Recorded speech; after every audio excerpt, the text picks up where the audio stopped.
एक वाक्य पहले दिन हुआ जो दुर्भाग्यपूर्ण था, और जिस प्रकार का माहौल, जिस प्रकार का एक परिदृश्य हम अपने सामने आज देख रहे हैं, मुझे लगता कि यह भी दुर्भाग्यपूर्ण है। अध्यक्ष महोदय, आपने जब विपक्ष की ओर से इस बात के लिए एक प्रश्नकाल के दौरान माननीय सदस्य सुखविंदर सिंह सुक्खू जी ने कहा कि मुझे कुछ कहना है, आपने मौका दिया, पूरी बात कही उनने। पार्लियामेंट अफेयर मिनिस्टर ने भी अपना वक्तव्य आपके सामने रखा, अपनी बात रखी, अपना पक्ष रखा सरकार का। आशा कुमारी जी को आपने अवसर दिया, आशा कुमारी जी ने विस्तार से अपनी बात कही। एक लोकतांत्रिक व्यवस्था में इससे ज्यादा और क्या हो सकता है? बात कहने का अधिकार दिया आपने, और उसके बाद अध्यक्ष महोदय, जिस सदस्य को बार बार इंगित किया गया, नाम के साथ किया गया, डिप्टी स्पीकर को, वो इस माननीय सदन के सदस्य होने के साथ साथ में एक संवैधानिक दायित्व का निर्वहन भी कर रहे हैं। जब वो अपनी बात कहने के लिए खड़े होते हैं, उनको अपनी बात कहने से वंचित कैसे कर सकता है ये सदन? आपने नियमों के अनुसार उनको कहने का अधिकार दिया, किसी को क्यों रोकना चाहिए उनको? और जब उनका नाम बार बार यहां पर बाहर, अंदर भी और बाहर भी नारे भी लगाए गए, उनको अपनी बात कहने का पूरा अधिकार है अध्यक्ष महोदय। और दुर्भाग्य से मैं इस बात को कह सकता हूं, जिस प्रकार का बाहर जो 5 माननीय सदस्य बैठे हैं विपक्ष के, वहां पर एक वो लगा करके रखा हुआ है, एक पोस्टर लगाया है, बताया गया, और उस पोस्टर पर जो भद्दी टिप्पणी जो है डिप्टी स्पीकर के अगेंस्ट की गई है, वो भी बर्दाश्त की योग्य नहीं। सोशल मीडिया में उसको वायरल किया गया। अध्यक्ष महोदय, वो जो पार्टी लंबे समय तक सत्ता का अनुभव का जिक्र करती है, और स्वाभाविक रूप से देश में, प्रदेश में लंबे समय तक सत्ता में आप लोग रहे हैं, इसमें दो राय नहीं है, क्या अनुभव से यही सीखने को मिला? यही संदेश आप दे रहे हैं? सीखा क्या फिर?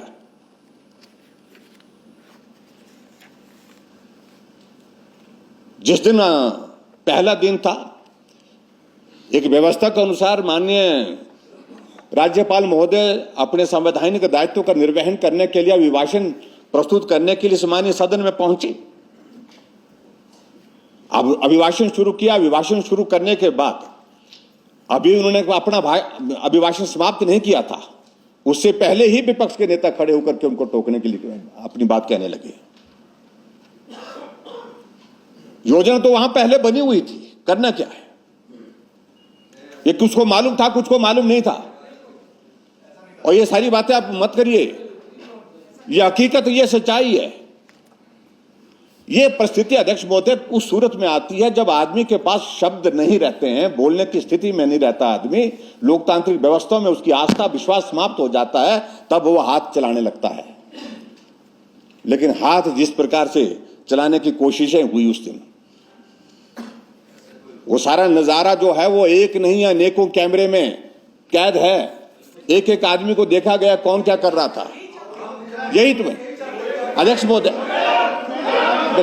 आप बैठिए अध्यक्ष महोदय, वही हम कर रहे हैं भाई। आप वहां से आकर के उनके पास पहुंचे। अध्यक्ष महोदय, चलो अध्यक्ष महोदय, एक माननीय सदस्य महोदय, अध्यक्ष महोदय, थोड़ा सा संयम तो रखें। यहां से बोलने का हमने पूरा समय दिया, किसी को कोई रोका नहीं, टोका नहीं। बात सुनिए, बिना इजाजत के नहीं। बैठिए अध्यक्ष महोदय, माननीय सदस्य, बैठिए माननीय सदस्य। अरे भैया, ये सेशन है, ये क्या है? अध्यक्ष महोदय, चलो एक एक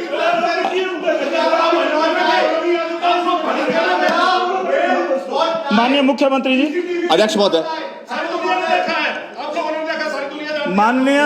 माननीय सदस्य, जिस तरीके से आप उत्तेजित हो रहे हैं, ये कोई जनसभा नहीं है।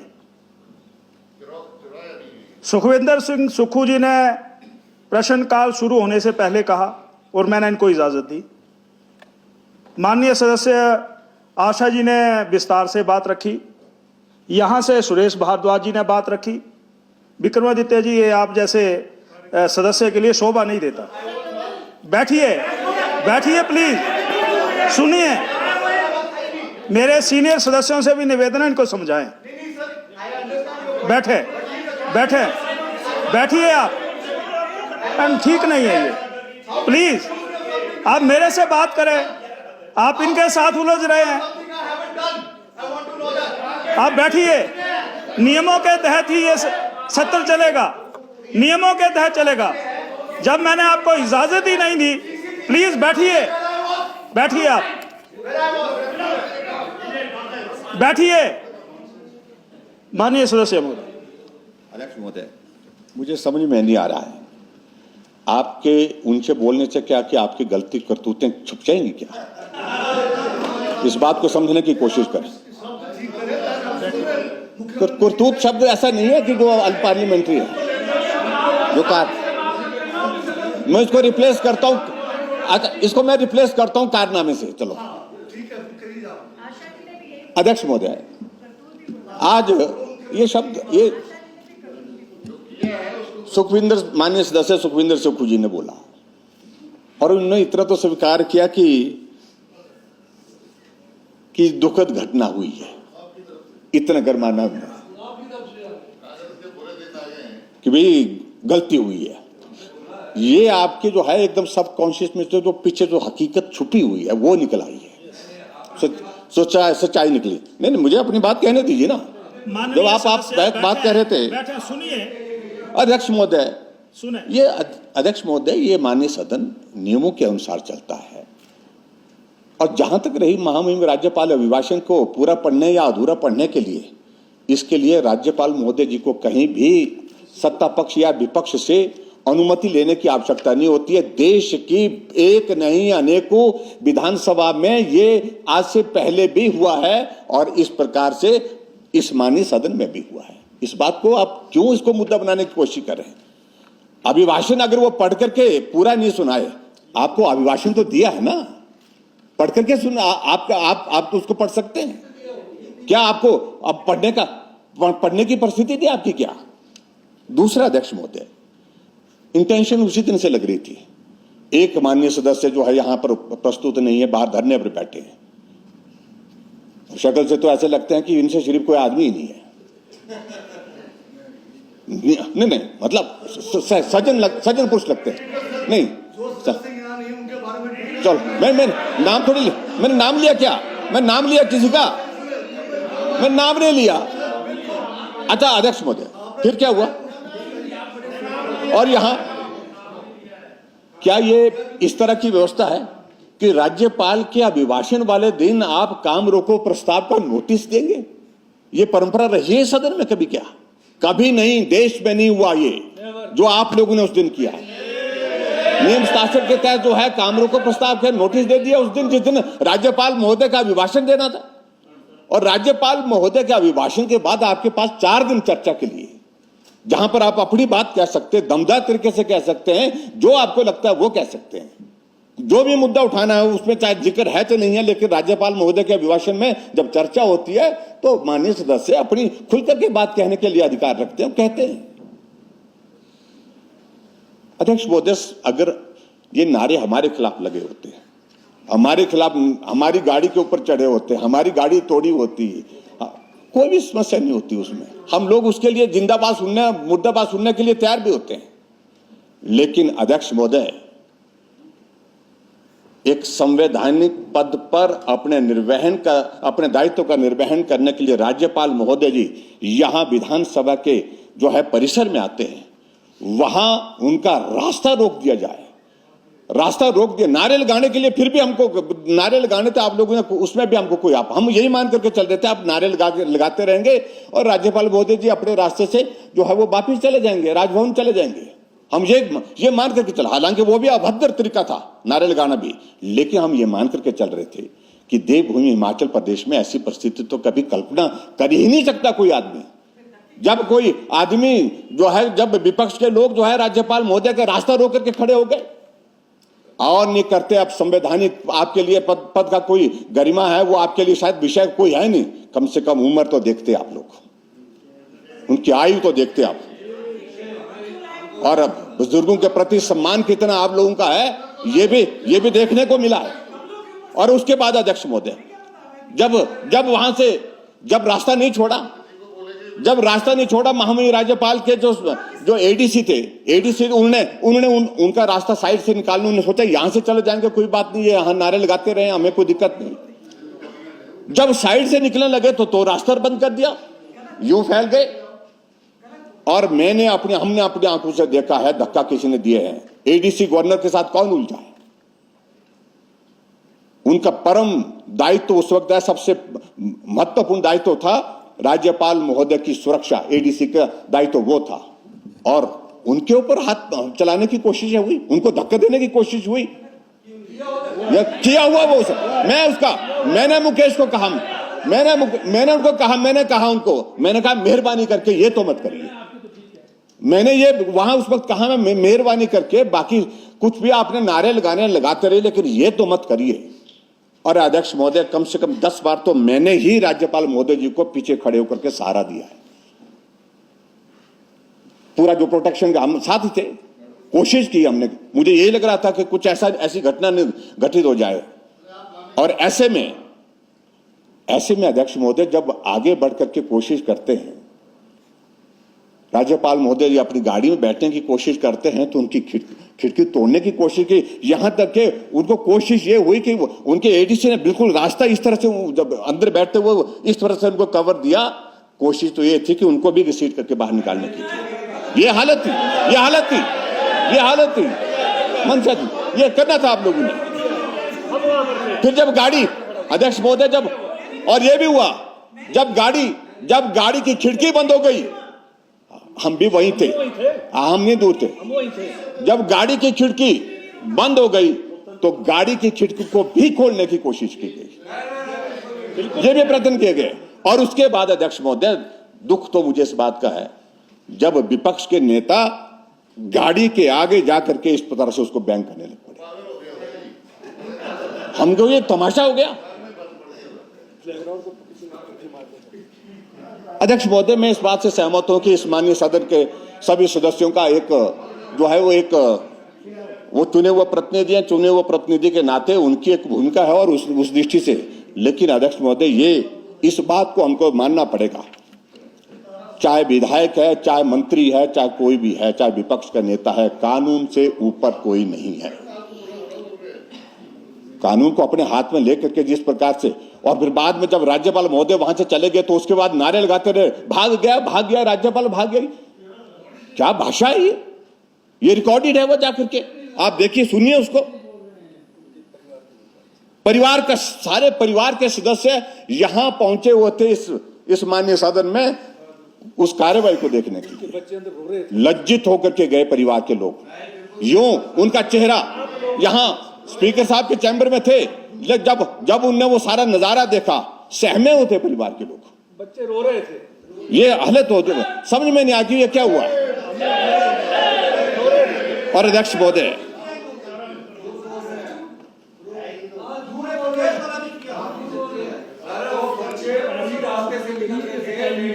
माननीय सदस्य ऐसा आप सारे के सारे बच्चे जो है गवर्नर साहब को छोड़ने के बाद यहां स्पीकर साहब के चैम्बर थे, हमने ही माफी मांगी कि हम शर्मिंदा हैं, आपको तो शर्म रही नहीं।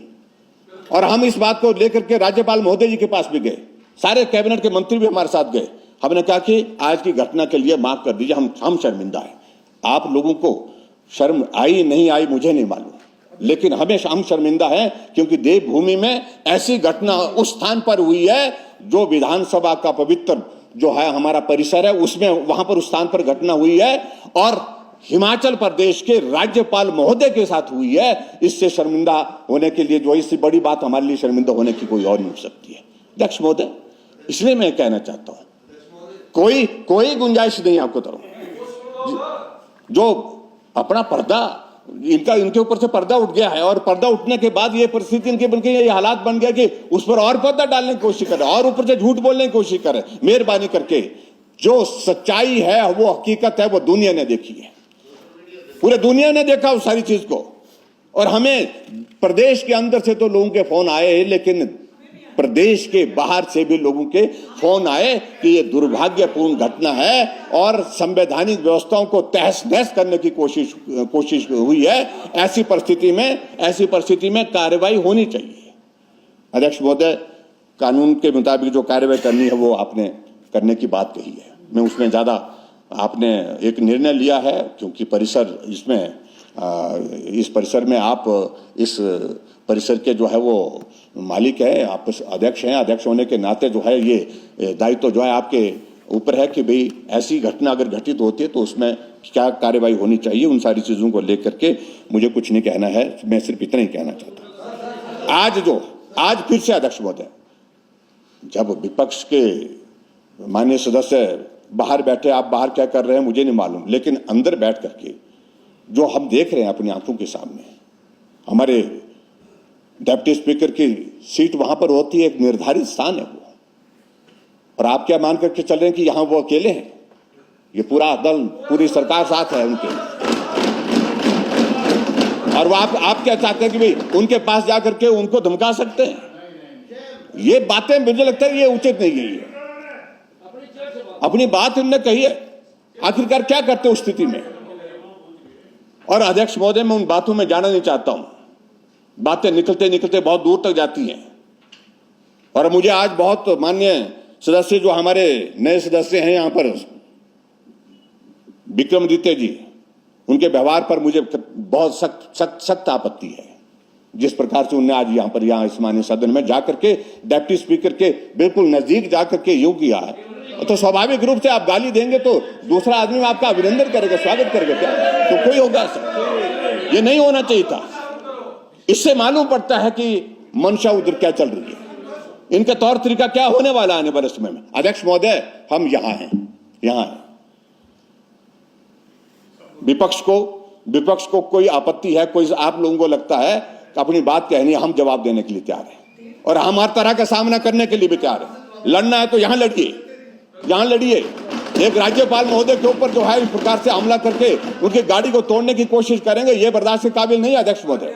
तो इसलिए इस बात को बड़ा स्पष्ट होने की आवश्यकता है। जो किया है आपने, ये माफ करने के योग्य नहीं है, किसी भी सूरत नहीं है। और जो आप लोगों ने किया है, व्यवहार किया है, जो होगा वो आने वाले समय में देखेंगे। लेकिन फिलहाल हम संवैधानिक व्यवस्थाओं का सम्मान करते हैं और उस व्यवस्था के अनुरूप अध्यक्ष महोदय जो नहीं लड़ने को तैयार नहीं, एक लोकतांत्रिक व्यवस्था के अनुसार हमने कहा हम यहाँ खड़े। लेकिन ये तरीका नहीं है कि आप जो है वो लोकतांत्रिक व्यवस्था से हट करके जो है आप इस प्रकार से व्यवहार करें, ये उचित नहीं है, बिल्कुल भी उचित नहीं है। और ये घटनाएं हमने एक बार नहीं अनेक बार देखी है। माननीय सदस्य बैठिए और ये आप लोगों की आदत बन गई है, बौखलाहट में है, राजनीति खिसक गई, परेशानी है इनकी। सबसे बड़ी परेशानी इनकी यही है अध्यक्ष महोदय। और ऐसी घटनाएं हमने एक बार नहीं अनेक बार देखी। एक बार उस वक्त हम पार्टी के अध्यक्ष थे, उस वक्त भी इस प्रकार का पथराव किया था हमारे लोगों के ऊपर। इनने शांता कुमार जी को हाथ में चोट लगी, हॉस्पिटल, मतलब कैसे उनकी जिंदगी बची, पथराव किया था आप लोगों ने। आप इतिहास में बड़ा उसमें जाएंगे तो बड़ी लंबी बातें निकलती है ये सारी। या आप लोगों की आदत बन गई। पार्टी का, हमारा भारतीय जनता पार्टी का कार्यालय वहां पर तोड़ने के लिए वहां पर गए और वहां पर पार्टी के कार्यकर्ता के पथराव में आंख चले गई, जिंदगी भर के लिए अंधा हो गया वो। कौन इन बातों का जवाब कौन देगा? ये सारी बातें जो है अध्यक्ष महोदय आदत पड़ गई उनकी। इसलिए मैं कहना चाहता हूं सदन की कार्यवाही आगे चलाई जाए और इस सारी व्यवस्था के अनुरूप जो सारी चीजें की जा रही है वो उचित नहीं है।